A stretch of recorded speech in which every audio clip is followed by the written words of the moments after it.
Bonjour à toutes et à tous ceux qui ont pu nous rejoindre ce matin pour notre webinaire sur le recours au télétravail pendant, avant et après la période Covid. Et puis, on va pouvoir passer sur les aides actuelles qui sont en place pour les entreprises. Alors, malheureusement, ce matin, on a, comme vous avez peut-être pu le constater avec notre retard et toutes nos excuses pour cela, on a un problème technique au niveau de la connexion d'Elvis qui va co-animer ce webinaire avec moi.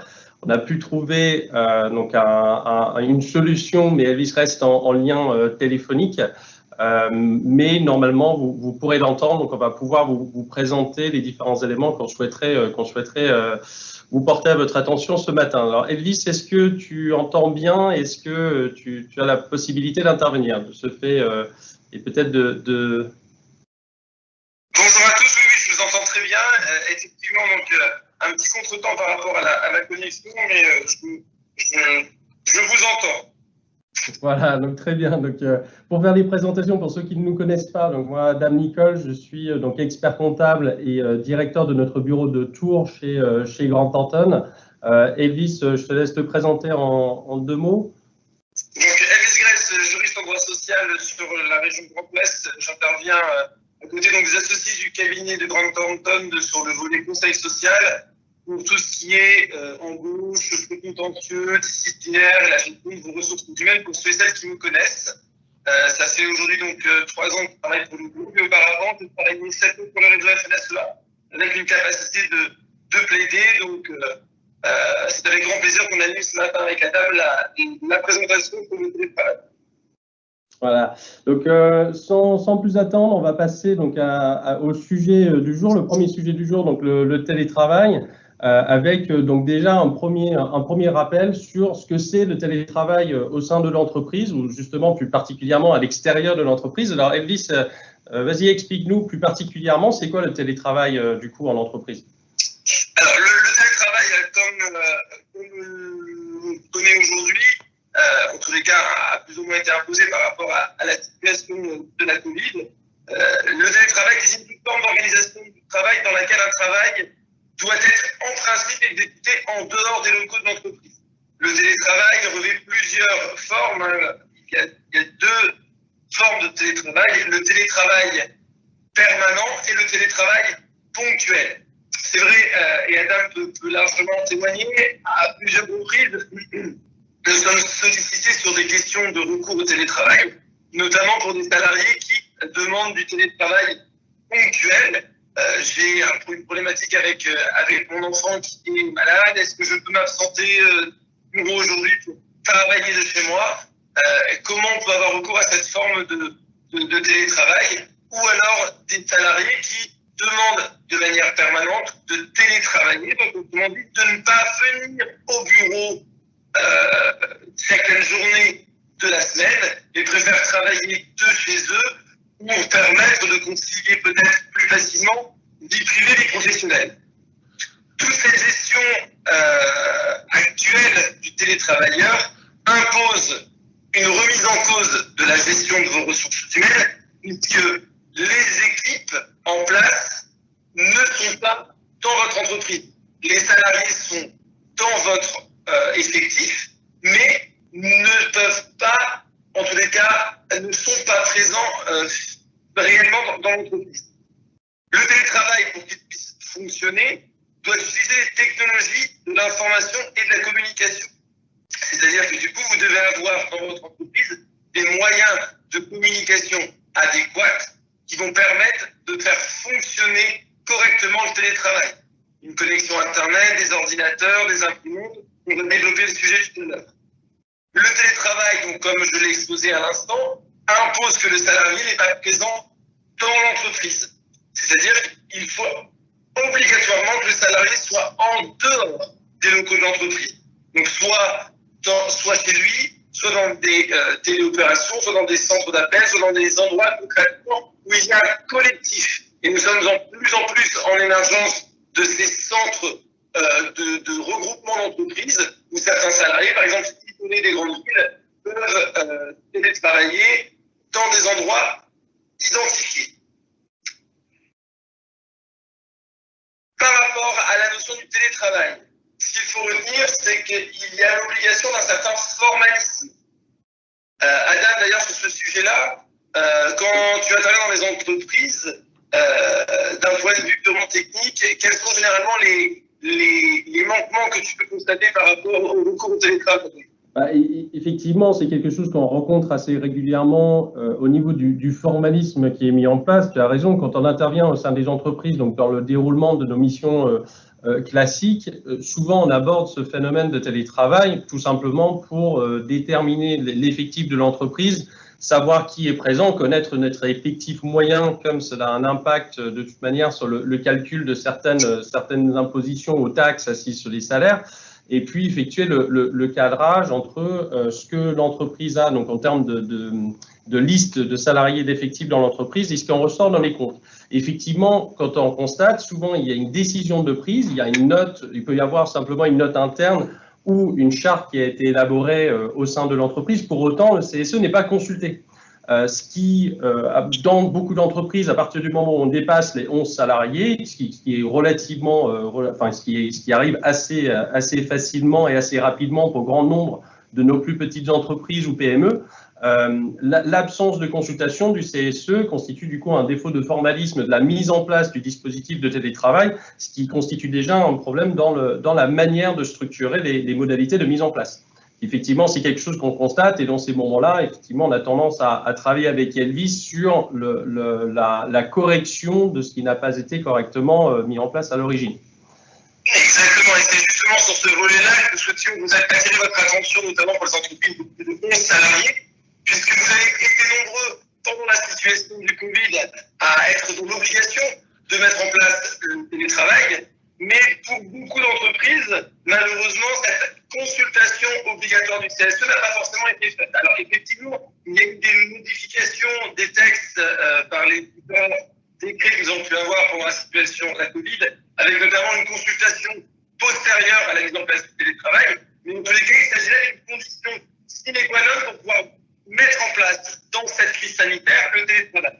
En tous les cas, si nous faisons du coup un parallèle entre la situation avant, pendant et après la Covid avec le retour au télétravail, il est impératif pour les entreprises de consulter le CSE. Pourquoi? Puisqu'en fait, les représentants du personnel qui constituent le garde-fou des conditions de travail de vos entreprises doivent être consultés car il s'agit ici d'une modification tout simplement des conditions de travail de vos collaborateurs.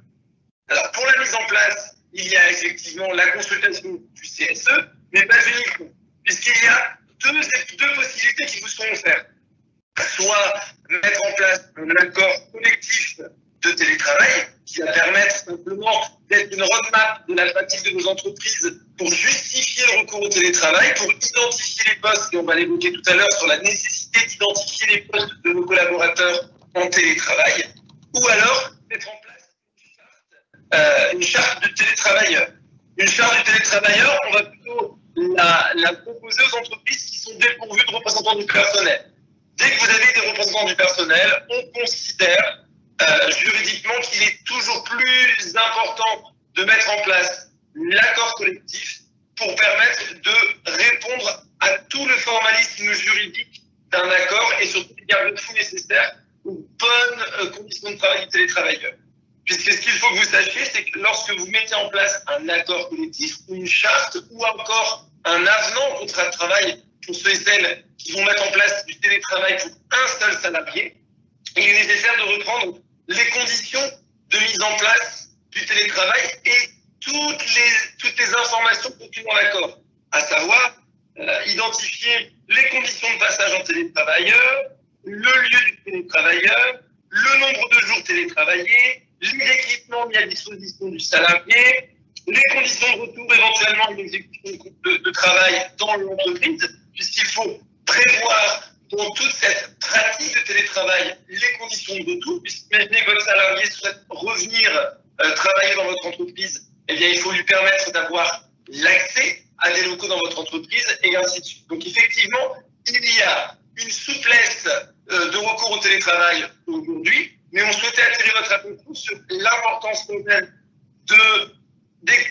cadre juridique qu'il faut que vous respectiez. Donc, soit un accord collectif, une consultation du CSE obligatoire, ça c'est sûr, mais soit un accord collectif, soit une charte de télétravailleurs, soit des avenants au contrat de travail pour permettre d'avoir le recours aux télétravailleurs.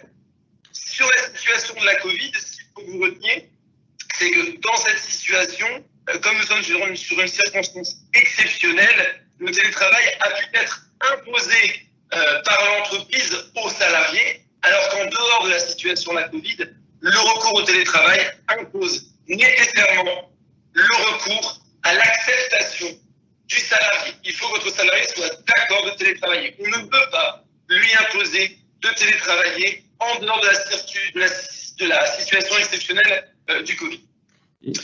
Effectivement, c'est important de souligner qu'on est bien dans les circonstances exceptionnelles. C'est pour ça que dans le format de la présentation, on parle bien de l'avant, cette situation actuelle, et puis la suite. Parce que si on regarde les trois phases, souvent dans les entreprises, on a eu avant la situation Covid, en fait, des salariés qui pouvaient effectivement solliciter donc la mise en place de télétravail ou demander à télétravailler de manière exceptionnelle. Donc pour une matinée, dire qu'on avait exceptionnellement quelqu'un qui devait passer à la maison, une intervention, une raison pour être en dehors de l'entreprise. Donc c'était plutôt une demande ponctuelle et donc une souplesse qui était mise en place dans l'entreprise. Dans ces cas-là, il y a certaines personnes qui pouvaient un peu être un peu limite dans la mesure où en fait ces personnes demandaient à télétravailler alors que ce n'était pas adapté au poste de la personne. Il faut savoir qu'en dehors effectivement de la période Covid dans laquelle nous sommes actuellement, comme Elvis vient de le rappeler, l'employeur ne peut pas imposer le télétravail à un salarié, le salarié ne peut pas imposer non plus le télétravail à l'employeur en sens inverse. Et donc, ces cas d'exemple, on en a eu, Elvis, effectivement, des entreprises qui voulaient savoir comment gérer le cas d'un salarié, finalement, qui faisait des demandes ponctuelles, mais sur un poste qui n'était pas du tout adapté en télétravail.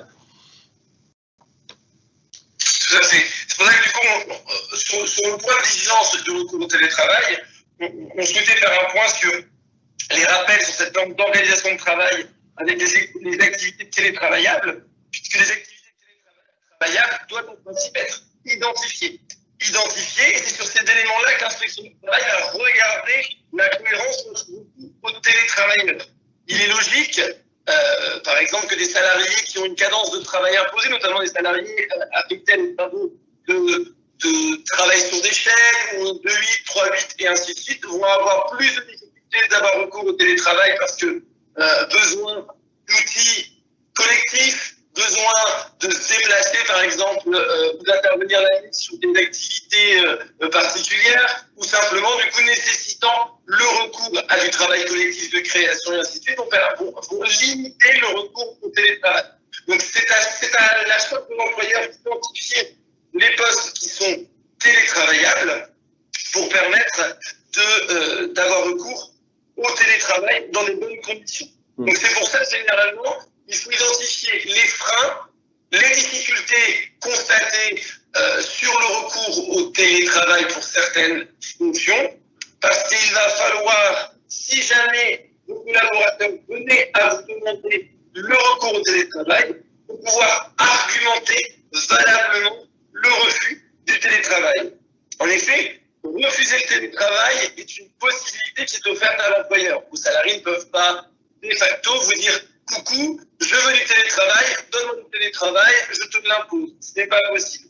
L'employeur a toujours la possibilité de refuser le télétravail pour les tâches qui ne permettent pas d'avoir recours aux télétravailleurs, mais il va falloir, et c'est le droit français qui est ainsi fait, systématiquement argumenter le recours aux télétravailleurs. Alors c'est vrai, et par expérience, Adam peut témoigner sur le refus des entreprises à télétravailler. On fera un lien tout à l'heure avec la culture d'entreprise.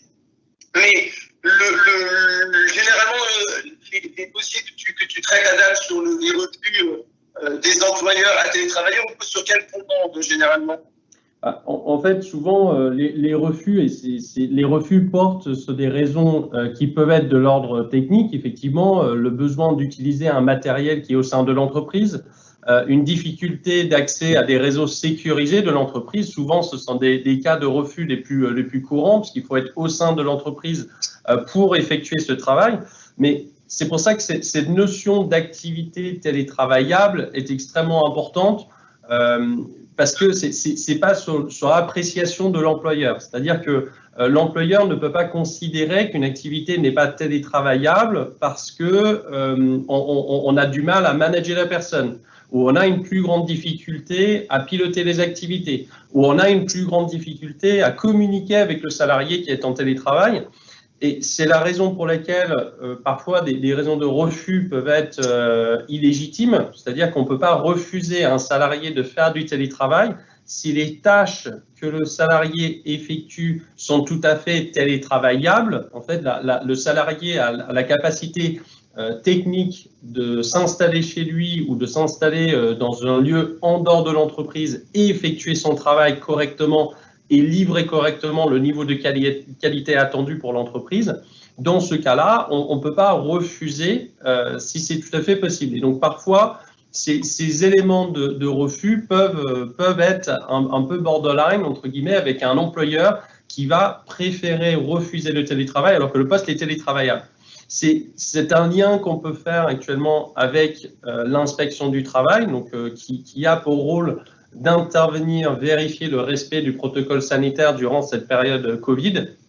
Je ne sais pas si certaines entreprises qui sont présentes aujourd'hui dans notre webinaire ont pu être confrontées à ce type de contrôle, mais l'appréciation, là aussi, il s'aligne sur cette notion, on va dire, réglementaire de ce qui est télétravaillable. C'est-à-dire qu'un dirigeant qui explique que les salariés sont dans l'entreprise parce que le poste n'est pas télétravaillable, alors qu'en réalité, il y a tout à fait une capacité de travailler à domicile et que c'est plutôt juste une préférence de l'employeur, à ce moment-là, cela constitue une faute. Effectivement, on est contraire à ce qui est demandé actuellement par le gouvernement avec une mise en place de 100% de télétravail. Donc ça concerne le rôle de l'inspection du travail actuel. Donc il faut faire très attention à cette obligation légale de sécurité qu'a l'employeur. On ne peut pas avoir un salarié au sein de l'entreprise qui pourrait en théorie travailler chez lui. Et donc c'est les mêmes règles qui s'appliquent en cas de demande. Donc si on se pose en dehors de cette période Covid, un salarié qui formule une demande, on ne peut pas refuser sur le fondement que le poste n'est pas télétravaillable parce qu'on arrive à plus difficilement travailler avec le salarié. C'est justement là où ça devient plus complexe pour l'entreprise, entre guillemets, parce que l'entreprise doit faire évoluer son mode de management, faire évoluer son mode de communication pour pouvoir s'adapter à un travailleur qui peut effectivement réaliser ses tâches à distance. C'est pourquoi, du coup, il faut que vous ayez quand même conscience dans la possibilité de refus que le salarié qui estimé être lésé par rapport à votre réponse pourrait soit saisir effectivement l'inspection du travail, la médecine du travail, ou lui permettre simplement de bénéficier du télétravail et proposer et être imposé à avoir des aménagements de poste pour certains collaborateurs.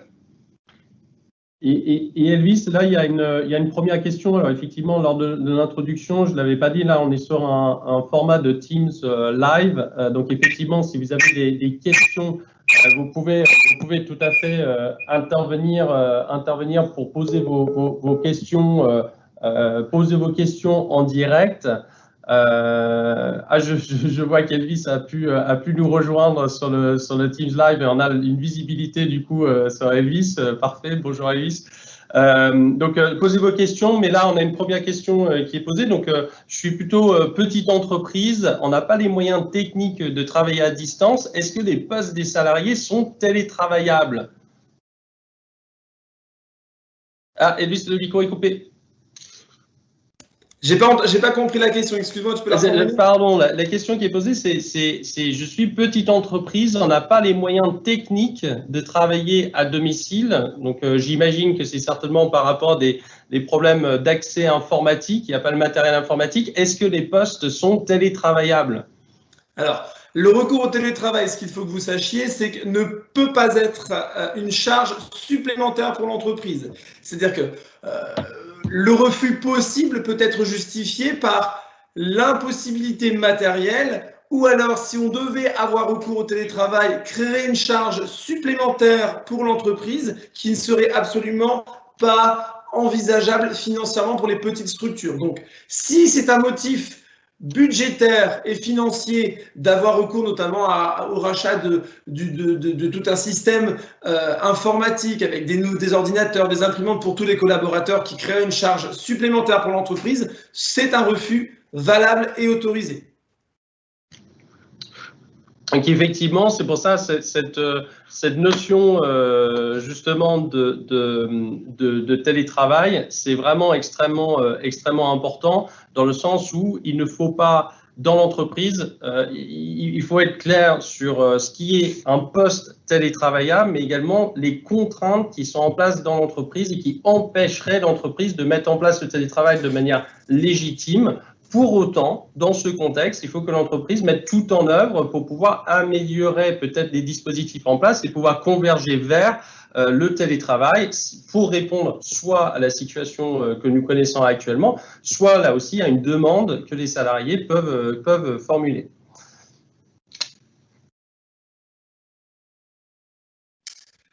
Donc, pour continuer sur le recours au télétravail, refuser le télétravail, comme on vous l'a expliqué, est possible. Simplement, du coup, il faut que vous puissiez l'argumenter.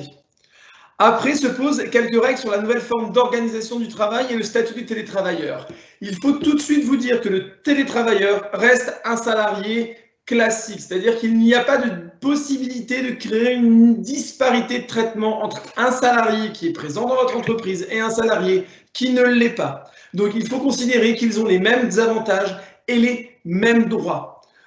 C'est-à-dire qu'il y a dans le recours aux télétravailleurs, et notamment la question récurrente qu'Adam peut rencontrer, notamment en clientèle, ça va être sur les tickets restaurants, par exemple. La question que nous sommes souvent confrontés à voir, c'est est-ce qu'un salarié en télétravail a le droit ou non d'avoir les tickets restaurants ? C'est des vraies questions récurrentes. On a souvent les mêmes. Quand on a un télétravailleur ou une personne qui est à domicile, on se pose des questions sur les tickets restaurants, on se pose des questions sur le remboursement des frais de transport et on se pose des questions sur le matériel du salarié. Tous ces points-là sont extrêmement importants. Si on prend le côté matériel, tout comme quand le salarié il est au sein de l'entreprise, on a l'obligation de lui fournir un matériel qui lui permette de travailler correctement, donc poste de travail, table, chaise, qu'il soit bien installé, que sa sécurité soit protégée, mais également qu'on fournisse le matériel informatique pour la réalisation des tâches. À domicile, c'est pareil, on peut rencontrer des cas soit sur du matériel inhérent donc à l'installation du salarié, au fait qu'il soit correctement installé pour travailler, ou au matériel informatique, tout comme est-ce qu'il dispose d'un double écran, est-ce qu'il est en capacité de travailler correctement sans imprimante, est-ce que je dois mettre à disposition effectivement une imprimante pour le salarié pour qu'il puisse correctement travailler. Donc se pose la question de ce matériel, où l'employeur doit faire le nécessaire pour fournir ce qu'il faut, ce qui peut engendrer des dépenses complémentaires pour un salarié. Et puis, comme on évoquait donc les frais de transport, un vrai point d'attention également, pour autant, parce qu'on sait que depuis de nombreuses années maintenant, donc l'employeur doit prendre en charge 50% d'un abonnement transport. Donc, je suis salarié, j'ai mon abonnement de tram parce que je fais des allers-retours entre mon domicile et le lieu du travail. L'employeur rembourse donc 50%. L'employeur ne peut pas, sous prétexte effectivement de 3 jours par semaine travailler en télétravail, ne peut pas proratiser ce remboursement. En fait, le salarié, il prend un abonnement pour pouvoir se rendre à son lieu de travail. On ne peut pas décompter les jours qui correspondent à des jours télétravaillés. Donc, c'est un point important, y compris au niveau des tickets restaurants. Beaucoup d'entreprises, du coup, qui nous demandent soit de diminuer effectivement ces remboursements de transport ou qui rentrent dans une négociation avec le salarié, soit de ne pas attribuer des tickets restaurants alors que c'est un usage en place dans l'entreprise et normalement les salariés y ont droit et ce n'est pas parce qu'on est en capacité de prendre son repas à domicile en télétravail qu'on ne doit pas fournir les tickets restaurants. Donc ce sont des vrais points d'attention qui sont soulevés quand on a des effectifs qui sont en télétravail. Donc ça, c'est sur le volet effectivement budgétaire par rapport à tout ce qui est règles d'avantages et droits, mais surtout et également faire un focus sur la partie durée du travail. Vos salariés en télétravail restent des salariés soumis à un horaire collectif de travail. Par conséquent, lorsque vous avez ouvert la possibilité à certains collaborateurs d'être en télétravail, vous ne pouvez pas considérer que vos salariés peuvent commencer le matin à 6 h ou terminer le soir à 23 h. Donc, il y a vraiment cette notion également de garde-fou de la durée du travail qui peut être identifiée dans le télétravail pour permettre, d'une part, de concilier vie privée et vie professionnelle, qui est un élément quand même essentiel à la rédaction de votre accord sur le télétravail, et surtout vous évitez par la suite un risque de prud'homme avec notamment le recours à des heures supplémentaires, le risque de travail dissimulé, puisqu'on va le voir juste après, la notion d'accident de travail, par exemple. La notion d'accident de travail, actuellement, reste un flou juridique en matière de télétravailleurs, puisque nous sommes confrontés à une situation dans laquelle un salarié qui n'est pas présent dans l'entreprise, potentiellement en situation d'isolement, puisque du coup, généralement, il travaille seul chez lui, a subi un accident de travail. Comment allez-vous pouvoir contester valablement une situation d'accident de travail d'un salarié qui était placé dans son lieu de travail habituel, autrement dit chez lui, et qui s'est tordu la cheville, par exemple, en allant boire un café à sa cafetière? Eh bien, il y aura effectivement ici, et c'est ce qu'on vous conseille, nécessairement avoir recours à la déclaration d'accident de travail en émettant, le cas échéant, des réserves. Et voilà, toute cette réflexion actuelle sur le télétravail permet de renforcer l'importance du conseil sur le recours aux télétravailleurs, puisque on ouvre la possibilité du télétravailleur, on ouvre la possibilité d'une nouvelle conception de travail qui est essentielle, et on va le voir juste après avec la notion de génération de culture d'entreprise, mais il y a aussi tout un garde-fou juridique à maîtriser pour permettre d'éviter les dérives et surtout aussi réduire les craintes des employeurs en matière de recours au télétravail. Et dans cette garde-fou juridique, on mentionne ici donc les dispositifs de surveillance. C'est vrai que il est important dans le virage qu'on est en train de prendre avec le fait que le télétravail devienne la norme. Beaucoup d'entreprises qui travaillent sur le fait de dire on a réussi à passer cette période Covid en télétravail, donc mettons en place un dispositif qui soit à plus long terme, et c'est bien là ce qu'on est en train d'évoquer, c'est qu'une entreprise doit structurer dans le long terme la manière dont le télétravail peut continuer dans l'entreprise en dehors de cette période Covid, mais on revient souvent sur le sujet de surveillance ou de contrôle.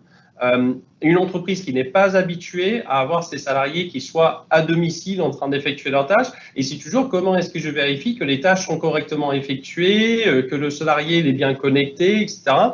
On ne peut pas traiter un salarié qui est en télétravail comme si on devait le surveiller ou le contrôler de manière plus importante. Il y a un vrai besoin de responsabilisation du salarié, de respect mutuel entre l'employeur et le salarié. Donc justement, on doit considérer qu'on n'a pas le droit d'appeler sans cesse le salarié qui est en télétravail. On ne peut pas surveiller entre guillemets ses horaires de travail, tout comme Elvis l'expliquait. Le salarié est soumis donc à ses horaires normaux de travail. Il ne faut pas y déroger. C'est pas parce qu'on est en télétravail que finalement on peut travailler plus parce qu'on est à la maison. Il faut surtout pas intervenir dans ce cas-là. Et il faut surtout pas non plus mettre des dispositifs de contrôle sur l'ordinateur, c'est-à-dire des suivis d'activité sur le poste. Est-ce que le poste a bougé? Et ce qu'on appelle logiquement ici, ce que nous citons, les keyloggers. Donc keyloggers, savoir si effectivement la personne est effectivement à son poste, mais est-ce que la personne a une activité concrètement. Les keyloggers permettent de savoir si le clavier est en effet utilisé. Ce sont des dispositifs qui sont totalement interdits. C'est pas parce qu'un salarié est en télétravail qu'on peut enfreindre des règles de la vie privée et mettre en place une surveillance accrue du salarié. Ça devrait prendre attention. Et pour terminer sur cette partie cadre juridique, vous êtes nombreux à nous poser la question de l'indemnité de suggestion. Donc je définis un peu ce que ça représente. Je demande, moi en tant que salarié, à télétravailler. Mon employeur me donne accès au télétravail et je lui demande en contrepartie qu'il prenne en charge une partie de mon électricité, une partie de mon eau courante parce que je me lave les mains après avoir été aux toilettes. Enfin, toute cette partie de cadre financière. Retenez simplement que l'indemnité de suggestion est obligatoire à verser aux salariés, donc une somme d'argent à verser en contrepartie du recours au télétravail en dehors de la période de la Covid.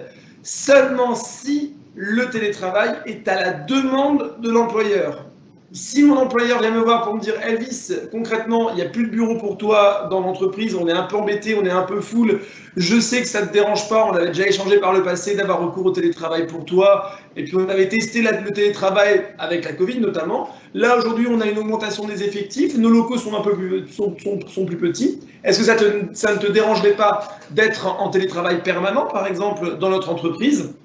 Moi, ça m'intéresse. Et bien concrètement, mon employeur, comme c'est à sa demande, devra me verser une petite indemnité financière pour prendre en charge, par exemple, mon assurance habitation qui est plus élevée, puisque du coup, je vais devoir définir un local professionnel, entre guillemets, par les assureurs. Je vais avoir une taxe plus importante, notamment chauffage, etc., si je reste dans la maison. Et bien ça, concrètement, c'est un calcul au prorata à réaliser entre employeurs et salariés. Il n'y a pas de montant, vous êtes nombreux à nous demander s'il y a un montant identifié. Non, c'est vraiment à l'appréciation de chacun.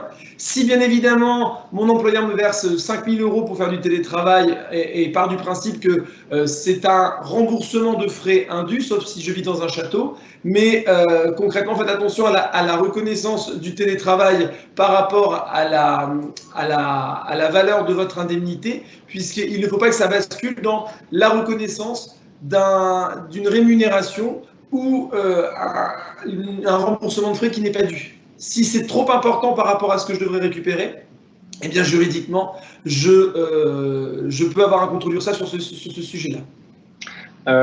Ok, et on a juste, avant de passer à Elvis, on a deux questions qui sont apparues. Donc, le premier, l'employeur peut-il refuser le télétravail, même pour des postes télétravaillables, s'il met en place toutes les mesures de distanciation et de règles d'hygiène? L'employeur peut-il refuser le télétravail avec la situation de la Covid ? Avec la situation de la Covid, même si le poste est télétravaillable, mais qu'on a mis en place l'ensemble des règles de distanciation et des règles d'hygiène. Alors, moi, la réponse que je formule systématiquement est la suivante. Tout est possible si vous arrivez à l'argumenter. Donc, la question, si je venais travailler avec vous et si vous m'avez posé la question sur ce sujet, je vous aurais posé la question du fameux « pour quelle raison c'est pas possible pour vous que vos salariés, alors que c'est éligible en télétravail, puissent télétravailler ». Donc là, il y a à mon sens un fort entité personnelle dans l'entreprise, donc un fort lien soit de culture, soit de management qui peut-être est un frein pour l'entreprise, mais en tous les cas, ça fait partie des échanges. Alors si l'argumentaire est suffisamment étayé et permet d'expliquer raisonnablement la prise de position de l'entreprise, pourquoi pas? Mais il y a ici un fort argument à tenir, puisque si les salariés sont télétravailleurs, les ordonnances dans la Covid ont clairement dit que normalement on favorisait le recours au télétravail pour les salariés qui étaient affectés au télétravail. Donc dans la situation de la Covid, j'aurais tendance à dire attention quand même à cette pratique. Si vos postes sont éligibles en télétravail, l'argument risque d'être très compliqué. On peut y travailler, mais ça peut être compliqué d'argumenter et de gagner le dossier en tous les cas. C'est ça, on est effectivement dans un cas très compliqué avec des demandes actuelles dans la période Covid où le gouvernement demande à ce qu'on soit en 100% de télétravail, parce que c'est pas tant sur le lieu de travail, mais c'est le brassage dans les transports, c'est des gens qui bougent, qui se déplacent, qui se mobilisent. Donc, il faut bien qu'on fasse attention à ce volet-là. Effectivement, on a eu des cas d'intervention au sein d'entreprises où effectivement l'inspection du travail là est intervenue pour effectuer ces contrôles. Je peux dire qu'effectivement ça a été accepté sur justification qu'effectivement toutes les règles donc de respect du protocole sanitaire étaient en place, que les salariés étaient bien protégés au sein de l'entreprise et qu'il y avait une nécessité justement pour pouvoir faire assurer le fonctionnement continuel de l'entreprise. Mais c'est effectivement prendre attention, il faut bien être en capacité de démontrer que pour répondre à un besoin contractuel d'un client, on s'est engagé sur du SAV, on s'est engagé sur un délai de livraison, on s'est engagé sur le fait de mener des ateliers en équipe. Enfin, tous ces éléments qui peuvent tendre à démontrer qu'effectivement, il y a nécessité d'être sur place. Je pense qu'il est pour autant nécessaire de montrer qu'il y a un effort qui est fait de la part de l'entreprise et que si on est sur des postes télétravaillables, qu'il y ait quand même un effort pour s'écarter et sortir un petit peu de l'entreprise. Je profite pour une autre question donc, qui a indiqué si la charte de télétravail le formalise en indiquant que si la demande de l'employeur, si c'est à la demande de l'employeur uniquement, l'indemnité se déclenche. Est-ce que c'est bien le cas? Donc la question, alors il y a une précision, c'est que la question se porte en dehors d'une période de crise sanitaire. Et donc, je pense que la question, c'est de savoir si la charte indique qu'il y a indemnisation uniquement si c'est l'employeur qui demande le télétravail, pas la demande du salarié. Oui, c'est ce que je disais tout à l'heure. L'indemnité suggestion ne doit pas être versée si c'est une convenance personnelle. Je m'explique. C'est ce que j'ai essayé d'expliquer tout à l'heure. Je suis salarié. Moi, concrètement, ça ne me dérange. Alors, quand je me dis moi, c'est pas moi, Elvis, hein, c'est un exemple. Du coup, moi, en tant que salarié, ça ne me pose aucun problème d'être en télétravail. Au contraire, je prends plaisir à être télétravailleur.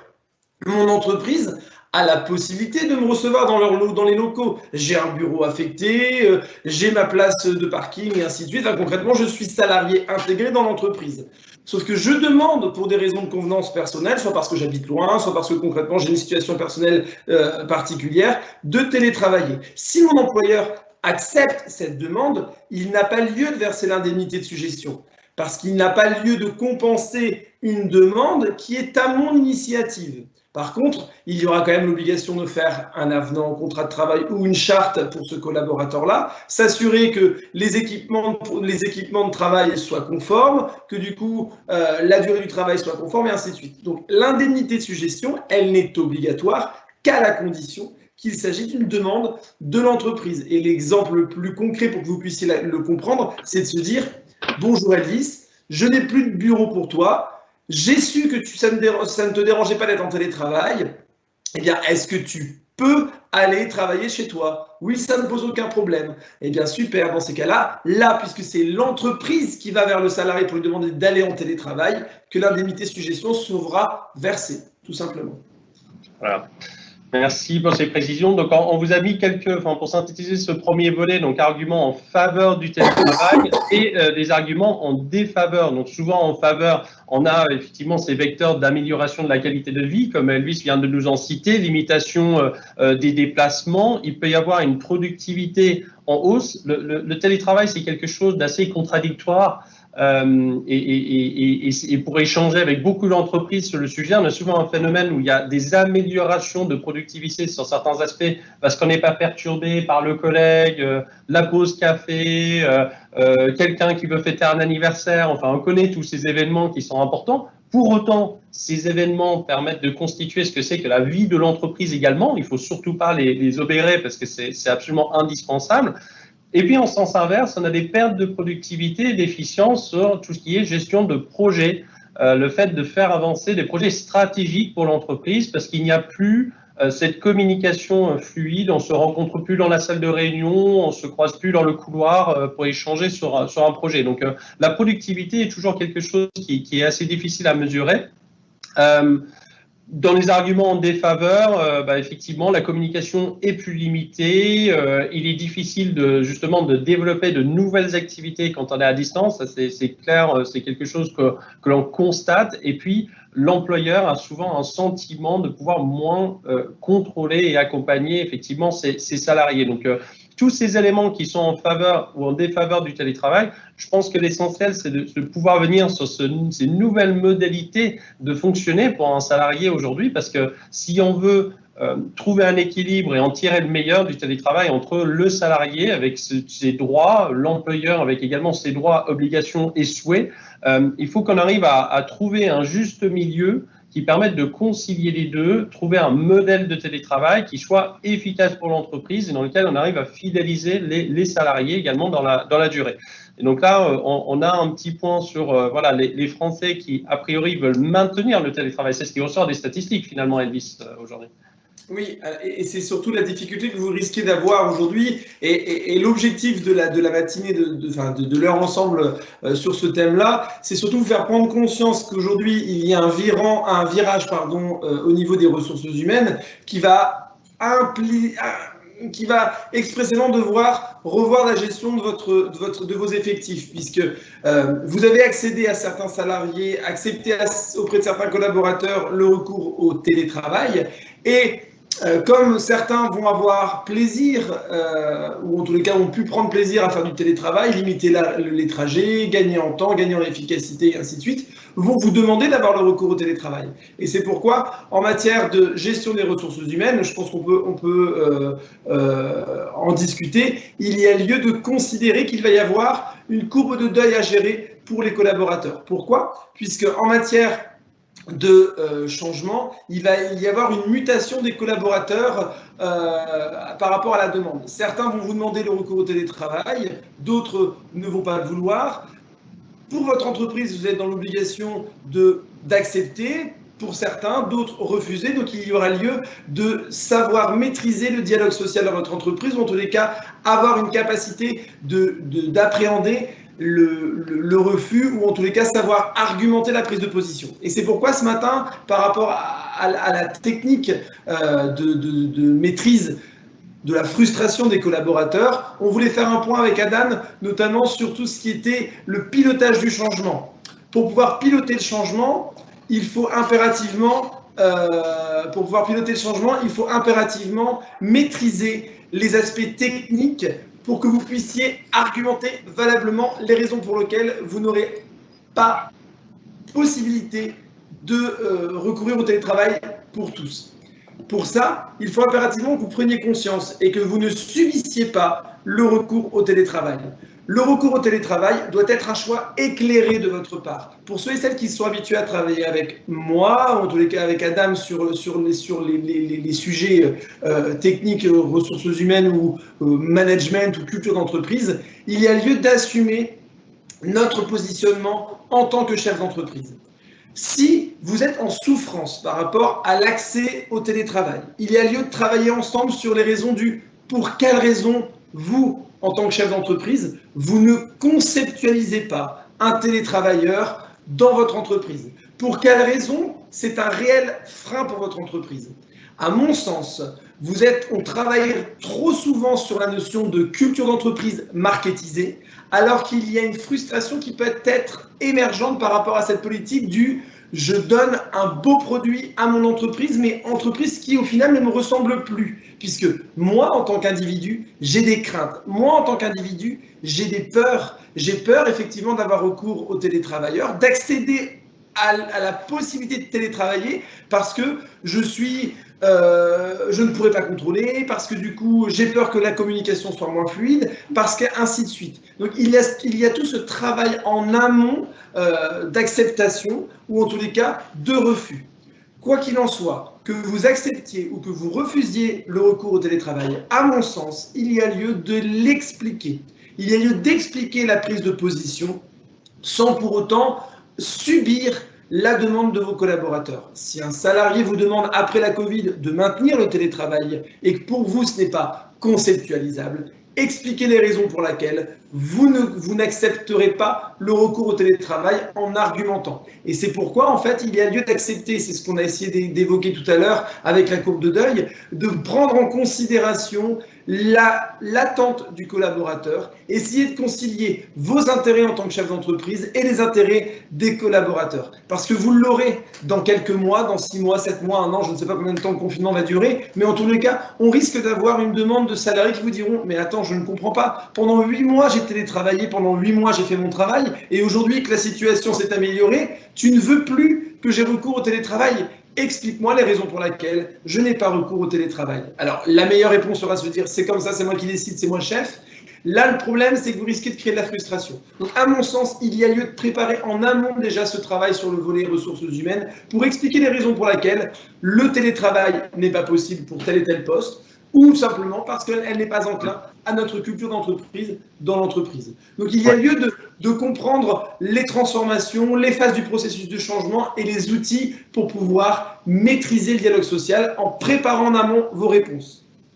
Il y a un vrai travail de réflexion effectivement pour un dirigeant parce que dans ce changement, effectivement, il y a la situation actuelle, mais il va y avoir une sortie de cette période Covid, et à la sortie de cette période Covid, effectivement, les frustrations vont venir.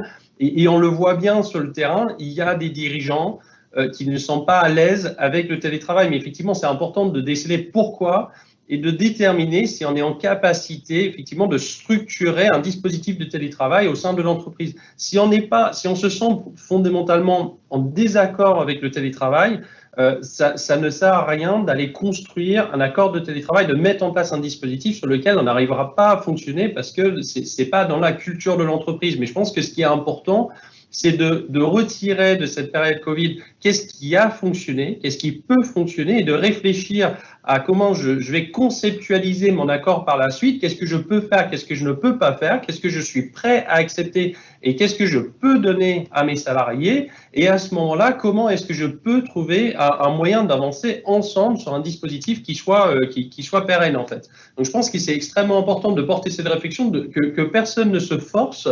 Pour autant, comme tu le disais, Elvis, il ne faut pas qu'on arrive dans une situation de frustration qui peut être source de départ, de turnover, de remise en cause dans l'entreprise, alors que finalement, cette période, on pourrait justement en retirer tout le meilleur et structurer quelque chose qui soit pérenne et favorable à l'entreprise au final. Et c'est bien souvent la raison pour laquelle vous pouvez être accompagné sur cette notion de gestion du télétravail, sur cette notion de culture d'entreprise, mais à mon sens, la frustration des collaborateurs avec un peu maintenant d'expérience sur la psychologie des salariés naît quand la communication n'est pas claire. Une communication floue ou non assumée crée de la frustration ou de l'incohérence et de l'incertitude. Et c'est pourquoi, du coup, avec Adam, c'est le parti pris qu'on voulait faire. Hein. Donc pour certains, effectivement, c'est un peu provocateur. Mais on travaille sur la notion de culture d'entreprise non marketisée. Ça veut dire qu'on ne cherchera pas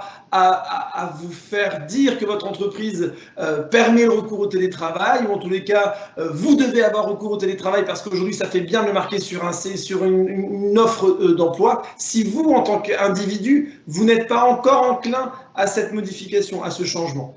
Le risque, en fonctionnant sur un produit marketisé de culture d'entreprise, hein, c'est tout ce qu'on entend dans la doctrine RH aujourd'hui, c'est que vous allez potentiellement créer de la frustration, puisque si demain vous me recrutez en tant qu'individu, je vais vous proposer du télétravail parce que j'ai vu en fait quand vous m'avez recruté qu'il y avait du télétravail possible, alors qu'au final, quand je vais prendre une journée de télétravail, ça va être super, oui, tu vas prendre ta journée quoi. Vous voyez, toutes ces petites réflexions qu'on peut avoir, alors pas forcément par le chef d'entreprise, mais aussi par les équipes en interne, parce qu'il faut, et c'est ce que je dis, hein, dans une pyramide de gestion des équipes, il n'y a pas que méchants salariés, méchants employeurs, mais il y a aussi méchants collaborateurs, méchants collègues, méchants voisins, et patati patata. On est sur de la gestion de l'humain, donc les petites jalousies, les petites guéguerres, tous ces éléments-là sont nourris par une absence de communication ou par une communication non maîtrisée parce que subie. Donc c'est pourquoi, du coup, on souhaitait travailler avec vous ce matin, en tous les cas, vous ouvrir des pistes de réflexion sur la réflexion du recours au télétravail.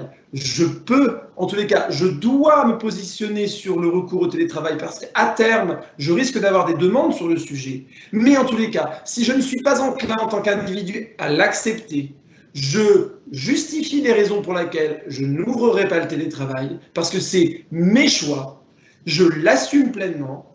Si je l'ouvre à certains postes, c'est que j'ai raisonné sur les raisons pour lesquelles certains postes pouvaient être en télétravail et pas d'autres, et ainsi de suite. Je donne souvent l'exemple dans les relations de travail, ça fait sourire beaucoup, d'une relation de couple, d'une relation parent-enfant. Les règles doivent être claires. Une règle claire, maîtrisée, c'est une communication réussie.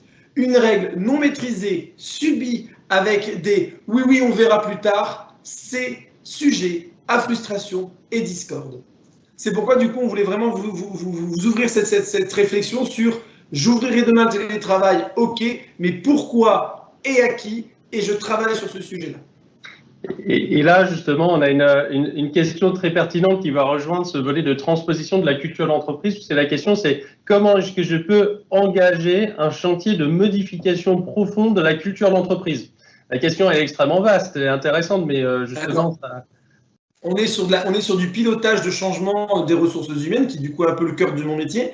C'est-à-dire que du coup, vous avez tout un travail en amont de réflexion sur votre positionnement, vous, mais également sur le collaboratif et le participatif. Parce qu'il faut savoir que vous avez des biais de perception qui sont les vôtres et des biais de perception qui sont ceux de vos collaborateurs. C'est pourquoi il y a lieu, à mon sens, de travailler sur beaucoup de participatif quand on ouvre la négociation sur le télétravail et travailler sur l'acceptation. Vous allez créer de la frustration, vous allez créer de la motivation et c'est ces éléments-là qu'il faut que vous maîtrisiez en amont parce que vous allez vous être peut-être emballé sur le travail de « Ah super, je pense qu'on peut travailler sur ce sujet-là », mais l'être humain, en tous les cas, le français, hein, c'est pas moi qui le dis, hein, c'est dans la doctrine générale, hein, potentiellement est râleur. Donc ça veut dire que vous allez vous engager des négociations, vous allez avoir le plaisir de dire cool, je vais accéder à cette demande-là, je vais accéder à cette demande-là, mais sachez, et c'est la courbe de deuil, hein, que la moindre modification engendre une frustration, qui engendre un déni, qui engendre une colère, et ainsi de suite. Donc tout ce pilotage de changement est effectivement important à travailler, à réfléchir, et à savoir gérer dans le temps. Il y a des rythmes de travail à maîtriser, il y a des séquences de silence à maîtriser. Tous ces éléments-là sont un pilotage de changement, mais c'est effectivement intéressant de vous positionner sur le comment je vais pouvoir piloter le changement par la suite. Il y a quelques risques à prendre en compte, hein, justement, avec cette évolution de culture d'entreprise. Hein, justement, comme Elvis le rappelait, il faut bien faire attention d'avoir l'adhésion de l'ensemble des responsables dans la structure. On ne peut pas mener un projet de modification de la culture d'entreprise ou quelque chose de mise en place de quelque chose de structurel si effectivement on n'a pas réussi à engager l'équipe de direction ou la gouvernance ou les piliers forts dans l'entreprise. Ça conduira nécessairement à l'échec, n'est-ce pas ? Tout à fait. C'est-à-dire que quand on intervient, par exemple, en clientèle, et Adam peut le témoigner également sur le sujet, hein, on constate souvent des divergences. Et pour ceux qui ont déjà travaillé sur des sujets de formation, qui ont participé à des matinales auxquelles j'animais, j'aime systématiquement piquer les managers. Parce que le manager, c'est la personne qui est du coup la clé de voûte de votre institution. Elle est l'institution qui va permettre à la fois de descendre les informations de la direction, mais également de remonter les informations des salariés. Donc, la communication, ou en tous les cas les risques à prendre sur la notion de télétravail, c'est de savoir si déjà vos salariés managers ont été initiés dans les projets, ont connaissance des prises de position, de la stratégie d'entreprise et ainsi de suite. Bien souvent, et par expérience, quand on fait des audits RH ou du pilotage de changement RH, on constate que les managers n'ont qu'une petite partie de l'iceberg d'informations qui crée auprès des collaborateurs qui vont leur poser directement des questions, de la frustration parce qu'ils ne vont pas pouvoir répondre. Les managers sont parfois eux-mêmes confrontés à leur propre courbe de deuil qu'ils n'ont pas pu faire en avant. C'est-à-dire qu'ils ont été informés la veille, ils doivent informer les collaborateurs le lendemain de la prise de la décision de la direction sans avoir eux-mêmes pu digérer l'information. Donc il y a tout ce travail de pilotage de temps, de gestion du temps à gérer. En tous les cas, ce qu'il faut retenir, à mon sens, sur la conduite du changement et sur cette notion de culture d'entreprise, c'est d'avoir une notion d'assertivité. D'assertivité dans l'échange, puisque l'assertivité est nécessaire pour le collaborateur et une communication forte. Le management va devoir changer au niveau du télétravail, puisqu'il va falloir prendre conscience du leadership. Un manager à distance doit rester manager. Il doit rester en proximité. Il doit jouer une totale transparence dans les comportements, dans l'information. Donc pour ça, faire des réunions d'équipe. Alors oui, effectivement, c'est chronophage pour le manager qui a peut-être plus intérêt à travailler sur un dossier de fond que simplement discuter avec les salariés, juste prendre un café d'une demi-heure pour discuter, pour papoter, pour remonter les troupes, pour monter le moral, pour raconter quelques blagues comme on pouvait le faire à la machine à café. Mais c'est essentiel. Je considère systématiquement, et ça c'est vraiment mon parti pris lorsque je fais des formations manager, qu'un manager, bien souvent, doit être une personne qui aime l'humain. Manager est une fonction, mais pas uniquement. Manager, c'est une personne qui accepte d'avoir la contrainte de la gestion de l'humain, avoir un discours empathique, aimer communiquer, aimer rassurer, savoir se remettre en question, savoir exprimer ses émotions, avoir de l'importance et de l'empathie. C'est-à-dire que je ne peux pas être manager et simplement vouloir juste la ligne budgétaire en plus. Ah bah c'est cool, je suis passé avec le fameux statut cadre management d'équipe, alors que concrètement l'humain ne m'intéresse pas. Ou concrètement les problèmes des autres ne m'intéressent pas. Je dois systématiquement maintenir le collectif, hiérarchiser mes priorités, être à l'écoute de mes équipes, faire en sorte que du coup même si je ne suis pas enclin à comprendre la difficulté de la personne, essayer de comprendre la personne, essayer de comprendre ses freins, essayer de comprendre les raisons pour lesquelles cette personne-là n'est pas capable, ou en tout cas n'a pas envie de télétravailler, ou n'a pas envie de me remonter des informations en télétravail. Je ne vais pas être dans un jugement hâtif, et c'est pourquoi du coup, le management actuel doit avoir un discours assertif. Le discours assertif sur le sujet, c'est de se positionner sur une écoute bienveillante. Je suis sur un échange entre deux individus. Ce que la personne va me dire, ça ne va pas être Elvis Grèce qui va être visé, mais ça va être simplement le projet ou la discussion avec lequel l'échange avec lequel je vais initier le dialogue qui va être source de conflit. Ce n'est pas moi Elvis ou ce n'est pas toi Pierre qui est visé, c'est simplement le projet ou l'échange. Et c'est cette grande difficulté qu'il y a lieu de cibler sur cette notion d'assertivité. Il y a lieu donc effectivement de vraiment soigner le management pour toutes les raisons que tu évoques. Donc on vient les résumer ici, hein, argumenter le projet, sensibiliser, s'associer, expliquer effectivement que tu le rappelais, Elvis, ce sont toutes les bonnes pratiques qu'il faut parcourir et surtout encourager les salariés. Mais quand on arrive dans une situation où après ces circonstances exceptionnelles Covid ou pendant ces périodes Covid, il faut également que j'arrive à ressouder les équipes, à garder une motivation. Ça aussi, c'est important. Il ne faut pas qu'à distance, je vienne déconstruire ou démanteler ce qui est mis en place au sein de l'entreprise. Donc, c'est important d'avoir ce focus sur la gestion des équipes à distance. Et je pense que la communication, elle est d'autant plus importante quand on est éloigné, de pouvoir, au contraire, provoquer des échanges, des discussions. Et on peut animer des relations d'entreprise, au sein de l'entreprise entre collègues, on peut les animer à distance, justement. Et tu cites ici quelques exemples, Elvis, d'événements, de team building. Qu'est-ce que tu nous proposes à ce sujet ? Alors, les team building, à mon sens, parce que c'est souvent une problématique qui est confrontée, on a souvent des salariés qui vont dire « Ouais, mais je suis pas d'accord, c'est pas forcément super ». Là, la question se pose sur le comment vous avez initié le team building. En fait, bien souvent, les team building sont le reflet de la prise de décision du directeur ou du gérant ou peu importe de la personne qui va initier, qui va financer le projet. En même temps, lui, je suis un team building, c'est cool, mais concrètement, moi, j'espère que je veux que ça me fasse plaisir. Donc moi, je suis passionné de karting. Et tout le monde va faire du karting. Sauf que face à moi, j'ai une population de salariés qui ont 60 ans, principalement féminines, qui concrètement, du coup, le karting, ils s'en fichent complètement. Oui, tant pis, c'est pas grave, du coup, elles ont qu'à suivre, moi, ça me fait plaisir.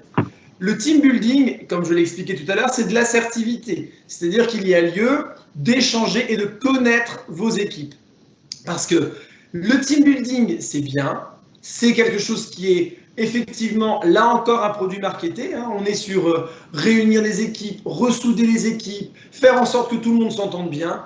Mais ce n'est pas non plus la solution miracle. On n'est pas là sur une potion magique de Merlin l'Enchanteur qui va faire que du coup, de la veille pour le lendemain, hop là, tous vos salariés vont être de retour super contents et trop dynamiques d'être chez vous et vous faire des gros bisous. Ça ne va pas se passer comme ça si du coup le travail préparatoire n'a pas été fait. Donc il y a lieu de connaître vos équipes, poser des questions sur leur intérêt, ce qu'ils aiment faire, leurs loisirs. Et donc ça, c'est à vos managers aussi, si vous êtes une entreprise composée de managers, de vous dire clairement, je pense que ça pourrait leur plaire, je pense que ça pourrait être intéressant. Et sur la notion de team building, prendre conscience que le manager qui va initier un projet doit aussi se dire, peut-être que mon idée ou mes envies ou mes besoins ne sont pas ceux des collaborateurs. Moi, par exemple, j'adore du coup le disco. Je ne vais pas faire en sorte d'aller envoyer mes salariés ou mes équipes dans un bal dansant, j'allais dire, je suis un peu vieux, dans une réunion avec du coup du disco, si concrètement mes salariés préfèrent, je dis n'importe quoi, du rap. Je vais essayer de m'adapter aux personnes pour permettre de créer l'émergence et qu'ils n'aient pas le sentiment que ça vient de moi ou ça vient du directeur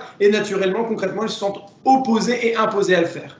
Et aussi la notion de team building doit être soignée sur l'importance de se dire, écoute, je te propose de venir. Ça me ferait plaisir que tu viennes parce que j'ai organisé un événement. Si tu ne veux pas venir, je peux comprendre. Je serais triste que tu ne viennes pas. Je m'approprie mon émotion parce que je fais en sorte de créer, de fédérer des équipes. Je constate qu'effectivement, tu n'as pas envie de venir, c'est ton choix. Après, voilà, c'est pas grave, je le comprends. Mais c'est pas pour autant que je vais le dire derrière, et on l'entend bien souvent, ah ok, eh ben très bien. Ou alors, ça serait bien, ce serait très très très bien, ce serait fortement apprécié que tu viennes. Parce que si tu viens pas, enfin, tu fais comme tu veux. Ça concrètement, c'est tout ce qu'on peut entendre sur le team building, et c'est pas forcément apprécié parce que les salariés vont venir, mais vont venir en disant, de toute façon, je viens, je suis imposé, et ça sera l'effet inverse d'un team building.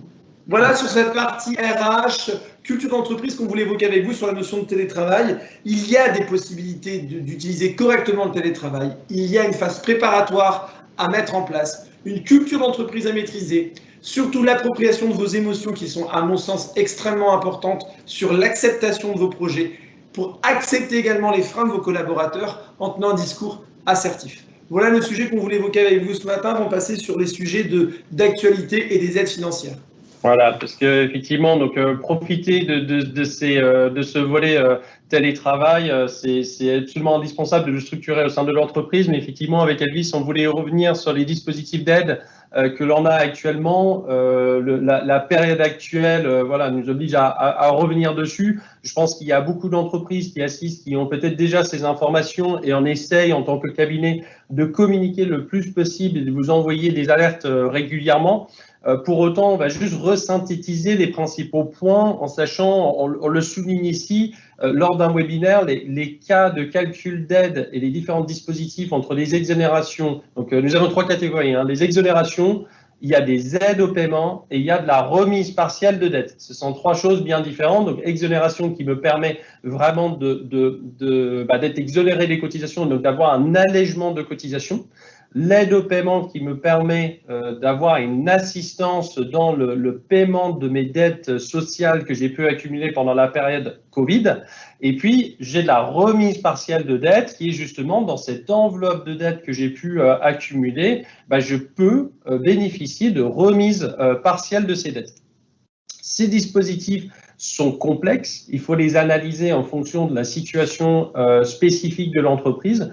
Pour autant, on voulait prendre le temps de rebalayer les éléments principaux de manière à réattirer votre attention là-dessus. Et puis surtout, si vous avez la moindre question qui est soulevée, n'hésitez pas à nous contacter et à revenir spécifiquement. Dans les dispositifs, on arbitre entre plusieurs éléments. Actuellement, nous avons des ordonnances qui sont en place pour des dispositifs, par exemple, d'exonération de cotisation qui, justement, portent sur la première période de confinement. Donc là, justement, je vous ai passé l'exonération de cotisation sociale qui porte, justement, sur la période de mars à avril, où justement nous avions notre premier confinement. Il faut savoir que dans le projet de loi sur la sécurité sociale qui interviendra donc pour l'année 2021, les textes sont en cours d'étude pour cette deuxième période de confinement donc, que nous sommes en train de vivre, donc la période novembre-décembre. Les dispositifs évoluent assez rapidement, on va juste les revisiter, mais ce que je veux dire par là, c'est qu'il y a toujours un décalage entre les éléments qui sont mis en place d'urgence pour aider les entreprises, pour alléger la trésorerie, parce qu'effectivement, ce que je mets en place d'urgence, c'est le dispositif à chaque fois où l'État intervient en disant « Ok, vous ne payez pas les cotisations ». Pour autant, une fois que les cotisations ne sont pas payées, cela vient constituer un mur de dette, entre guillemets, pour les entreprises. Et ce mur de dette, il va falloir le traiter à un moment donné. Et c'est là où, justement, avec plus de recul, les autres dispositifs d'aide interviennent pour gérer ce mur de dette. Donc d'abord, on a ce qu'on vous affiche, donc la notion d'exonération de cotisation sociale. Donc cette exonération de cotisation sociale s'applique aux entreprises, qu'elles soient personnes physiques ou personnes morales, et quel que soit leur secteur d'activité. Donc on peut être artisan, commerçant, exploitant agricole, enfin l'ensemble des secteurs sont concernés. Pour autant, on ne peut pas prendre en considération, donc par exemple, une société civile immobilière. Cette société civile qui a des salariés, ça ne fonctionne pas. On considère qu'on n'est pas dans le cadre d'une activité économique. Pour autant, il y a d'autres aides pour une société civile qui, par exemple, ferait de la location de biens immobiliers. Donc ça, vous pourrez toujours revenir vers nous pour si vous avez pris connaissance de nos alertes à ce sujet. Typiquement, je peux bénéficier d'un crédit d'impôt si je décide d'autoriser à mon locataire, enfin d'autoriser un abandon, de consentir un abandon de loyer à mon locataire. Donc comme ça permet d'aider le locataire qui soit un professionnel, une entreprise, puisqu'il y a l'allègement de la charge, et pour assister une SCI ou une personne physique qui procéderait ainsi, la personne physique peut percevoir un crédit d'impôt permettant de compenser une partie de cet allègement. Donc c'est un moyen pour l'État d'intervenir pour un peu compenser ou inciter les bailleurs à alléger cette charge qui pèse sur les entreprises. Donc je vais concerner tous les secteurs d'activité, plus particulièrement dans les entreprises de moins de 250 salariés, qui concernent par définition la majorité de nos PME. Donc on est sur une exonération de cotisation qui porte sur la période de février à mai. Les entreprises sont concernées, donc ce sont celles de la liste S, on appelle ça, la première liste qui sont les secteurs particulièrement affectés par les conséquences de cette crise Covid. Donc on va retrouver tout ce qui est de transport touristique, l'hôtellerie, la restauration, tout ce qui est événementiel, culture. Ce sont toutes les entreprises qui ont subi une fermeture forcée. Donc on n'a pas pu ouvrir. Après, il y a une liste de secteurs qui sont communément appelés S1. Donc là, on va retrouver par exemple la viticulture. Pourquoi viticulture? Parce que forcément, ces entreprises viticoles fournissent les bars, cafés, restaurants, ou même s'il y a de la consommation dans les supermarchés, forcément, il y a un recul important du niveau de consommation. Donc ça, c'est extrêmement important. Ça veut dire que si je suis une entreprise de la première annexe, donc l'annexe S, cette exonération de charges m'est octroyée sans difficulté. Si je suis une entreprise qui fournit effectivement les secteurs S, donc je suis sur cette liste annexe, en fait, c'est parce qu'il y a une difficulté, par exemple, dans le tourisme, c'est parce que l'hôtellerie ne fonctionne pas, que forcément j'ai une répercussion sur la blanchisserie. Donc la blanchisserie figure sur cette liste S1. Ça veut dire que pour avoir accès à cette exonération de charges, l'entreprise doit démontrer qu'elle a perdu au moins 80% de son chiffre d'affaires entre le 15 mars et le 15 mai, par rapport à une période identique de l'année 2019 ou par rapport au chiffre d'affaires mensuel moyen de l'année 2019, si je le ramène sur 2 mois. Effectivement, il faut bien que je fasse ce calcul, que je démontre que j'ai perdu mon chiffre d'affaires. Alors pourquoi? Parce que si, par exemple, je prends une entreprise viticole, peut-être que j'en ai beaucoup qui sont concernés par une difficulté économique compte tenu des difficultés des restaurateurs. Pour autant, je peux très bien avoir une entreprise viticole qui vend l'ensemble de son vin en vrac auprès des supermarchés et qui a pu maintenir ses ventes. Donc à ce moment-là, cette société-là ne pourra pas percevoir les aides. Donc il y a un calcul à faire justement pour pouvoir bénéficier de ces exonérations de charges. Il y a un dispositif qui existe pour les entreprises de moins de 10 salariés. Donc pour les petites entreprises de moins de 10 salariés, la même chose existe. J'ai des cotisations de sécurité sociale, d'assurance maladie, assurance chômage qui sont exonérées. Et donc, je vais pouvoir bénéficier d'un allègement à ce titre. Il faut savoir que toutes ces aides ne s'appliquent pas à la part salariale.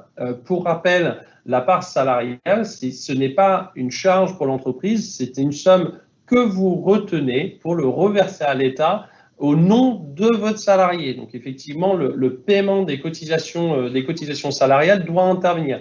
Et le fait d'avoir des exonérations, l'exonération porte bien sur la part patronale. Donc, ce côté exonération de charges que vous avez, ça, c'est un premier volet. Ensuite, vous allez avoir l'aide au paiement. Donc, l'aide au paiement, dispositif tout autre qui est cumulable avec les exonérations. C'est pour ça qu'on parle d'exonération de charges et d'aide au paiement. En fait, c'est-à-dire que vous pouvez avoir de l'exonération de charges qui est déterminée, mais vous pouvez également venir cumuler une demande d'aide au paiement des cotisations pour cette même période. Et donc, l'aide au paiement qui intervient vous permet justement d'avoir une contribution partielle au montant qui doit être versé aux URSSAF égale à 20% des rémunérations soumises à cotisation qui ont été versées. Donc, si vous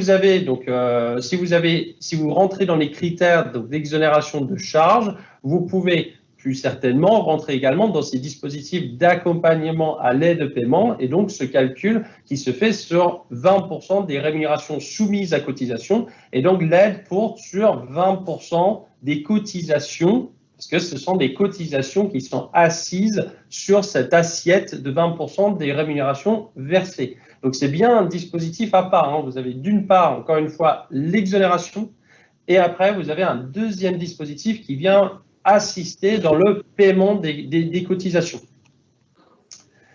Vous avez une solution de remise partielle des dettes donc, qui intervient. Donc là, ça veut dire que dans mes secteurs que je citais de S1, S1 bis ou S2, où là, je bénéficiais donc de cas d'exonération d'aide, c'est ce qu'on a pu voir. Donc forcément, avec nos exonérations, ça va nous permettre de alléger fortement les coûts qui incombent et le paiement qui doit intervenir par l'entreprise. Pour autant, si je suis dans le cas où je ne bénéficie pas de ces exonérations de charges, j'ai tout de même une difficulté de paiement de mes cotisations. Donc, parce que la baisse de chiffre d'affaires peut quand même être assez conséquente. Donc là, dans ce dispositif, si je ne relève pas des catégories S1, S1 bis ou S2, et que je justifie d'une baisse de mon chiffre d'affaires de 50% par rapport à l'exercice précédent, je peux demander une remise partielle des dettes. Remise partielle qui ne pourra pas excéder 50% de votre dette. Et donc, les propositions de plan d'appurement seront adressées par les organismes sociaux prochainement.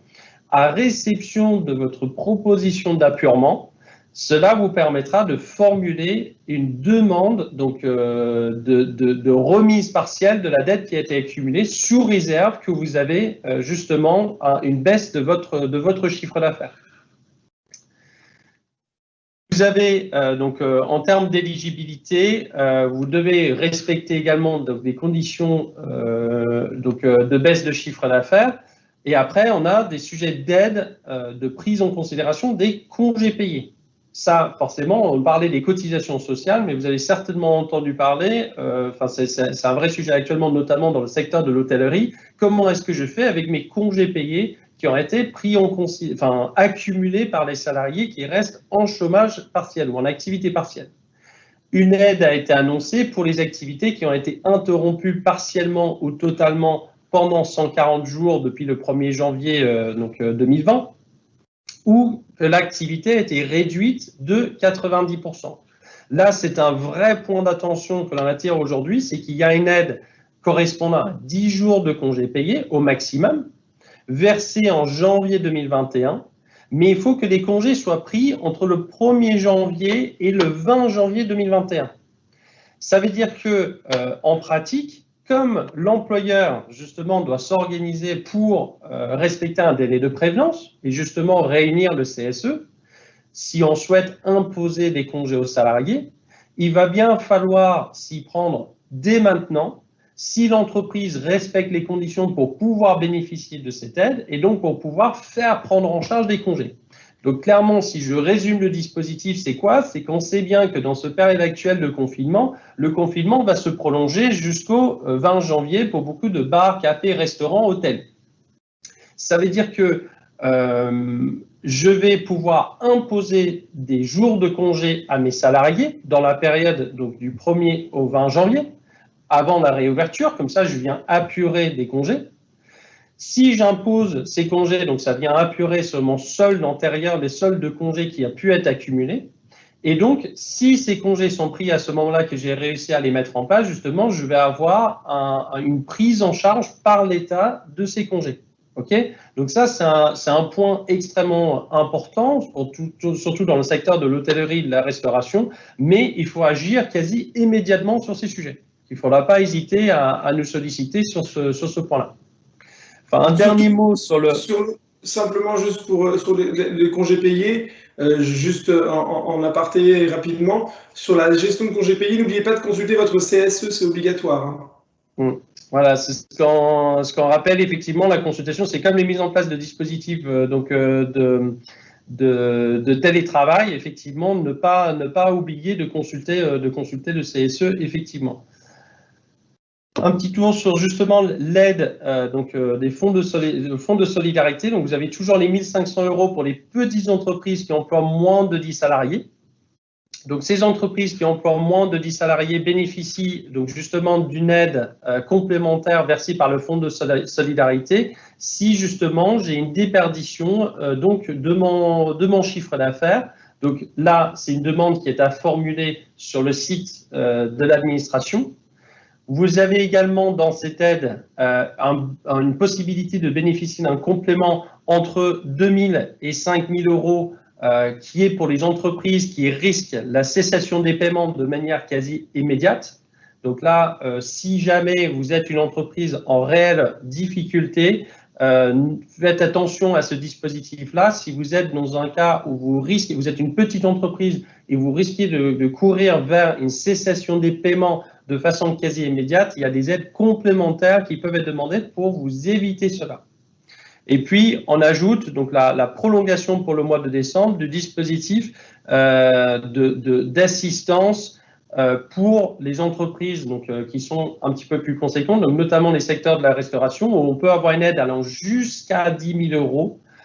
Je dis bien jusqu'à 10 000 € parce que c'est bien du remplacement du chiffre d'affaires qui a pu être réalisé par l'entreprise, mais effectivement, nous pouvons calculer un montant qui serait à percevoir pour le secteur justement de tourisme événementiel, sport, tous ces secteurs-là qui peuvent bénéficier d'une aide renforcée de manière à venir compenser le chiffre d'affaires. Donc, c'était une première aide qui a été mise en place à fin octobre, qui s'est appliquée pour novembre et qui, normalement, devrait se poursuivre pour le mois de décembre. Donc, ça, c'est un vrai point de vigilance qu'il faudrait avoir justement pour nous assurer que vous soyez correctement accompagnés.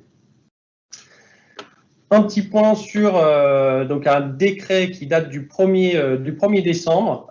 Justement, c'est une mesure donc, de prise en charge, enfin de validation d'un trimestre de retraite. Donc justement, pour la période d'activité partielle, il y a beaucoup de salariés qui ont subi cette activité partielle.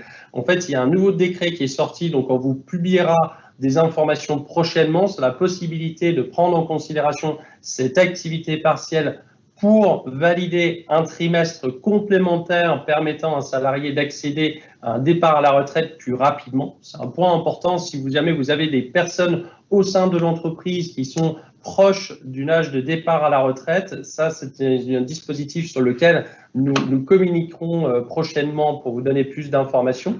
Et puis, on rappelle également qu'il y a une décision récente qui a été prise donc, pour toutes les entreprises de BTP.